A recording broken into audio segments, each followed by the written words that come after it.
તમારો વિરોધ કરીને જેઓ પોતાના સમર્થકો ભેગા કરતા હોય એમનું ખરાબ ન લગાડવું. કારણ કે એમનો મુખ્ય ઉદ્દેશ્ય તમને હરાવવાનો નહીં, પોતાની ઓળખ ઊભી કરવાનો હોય છે. કેટલાક લોકો આપણને નફરત કરીને કે નીચા બતાવીને પોતાનું ઓડિયન્સ ઊભું કરતા હોય છે. આપણા નામનો ટેકો લઈને જેઓ પોતાનું નામ બનાવવાનો પ્રયત્ન કરતા હોય એમના પ્રત્યે ઉદારતા રાખવી. કારણ કે એમનો ઘોંઘાટ આપણી ભૂલો નહીં, એમનો ખાલીપો દર્શાવે છે. આપણો વિરોધ હકીકતમાં એમની એટેન્શન માટેની ચીસો હોય છે. એ કોઈ વ્યક્તિગત દુશ્મનાવટ નથી હોતી, ઓળખ માટેની મથામણ હોય છે.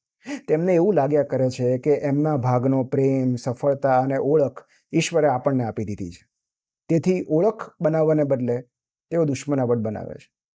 જેઓ પોતાનું સુખ, પોતાનો ઉદ્દેશ્ય કે પોતાની દિશા નથી બનાવી શકતા, તેમને એ લોકો હંમેશા ખૂંચ્યા કરશે જેમણે આ બધું મેળવી લીધું હોય. પણ એમને જવાબ આપીને ક્યારે આગળ વધી ન શકાય. એમને જવાબ આપવાની તીવ્ર ઈચ્છા કે જરૂરિયાતમાંથી મુક્ત થઈએ તો જ આપણી પ્રગતિ પર ફોકસ કરી શકીએ.